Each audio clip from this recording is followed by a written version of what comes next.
अष्टावक्र अब राजा जनक को अपने शरीर का बोध कराते हैं। हे राजन, तू न पृथ्वी है, न जल है, न अग्नि है, न वायु और न ही आकाश है। मुक्ति के लिए अपने आप को इन सब का साक्षी चैतन्य जान। ये पंचतत्व भौतिक है, अनित्य है, नष्ट होने वाले हैं। इस शरीर के बाद अगली यात्रा शुरू हो जाएगी।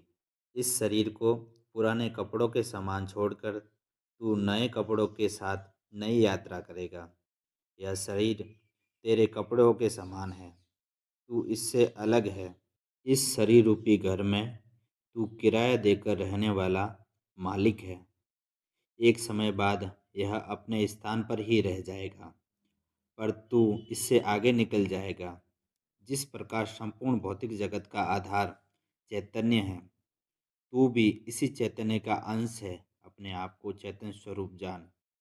हम कहते हैं कि यह शरीर मेरा है, मन मेरा है, बुद्धि मेरी है, आदि आदि। तू सोच कि यह मैं कौन है, जिसके यह सभी अधीन है।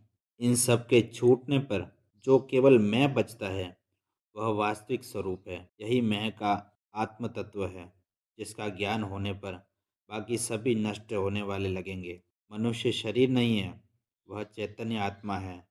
आत्मा ही उसका वास्तविक स्वरूप है, वह सम्राट है। अष्टावक्र अब राजा जनक को अपने शरीर का बोध कराते हैं। हे राजन, तू न पृथ्वी है, न जल है, न अग्नि है, न वायु और न ही आकाश है। मुक्ति के लिए अपने आप को इन सब का साक्षी चैतन्य जान। ये पंचतत्व भौतिक है, अनित्य है, नष्ट होने वाले हैं। इस शरीर के बाद अगली यात्रा शुरू हो जाएगी। इस शरीर को पुराने कपड़ों के समान छोड़कर तू नए कपड़ों के साथ नई यात्रा करेगा। यह शरीर तेरे कपड़ों के समान है, तू इससे अलग है। इस शरीर रूपी घर में तू किराया देकर रहने वाला मालिक है। एक समय बाद यह अपने स्थान पर ही रह जाएगा, पर तू इससे आगे निकल जाएगा।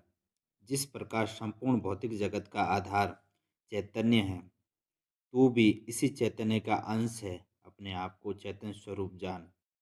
हम कहते हैं कि यह शरीर मेरा है, मन मेरा है, बुद्धि मेरी है, आदि आदि। तू सोच कि यह मैं कौन है, जिसके यह सभी अधीन है। इन सब के छूटने पर जो केवल मैं बचता है, वह वास्तविक स्वरूप है। यही मैं का आत्म तत्व है, जिसका ज्ञान होने पर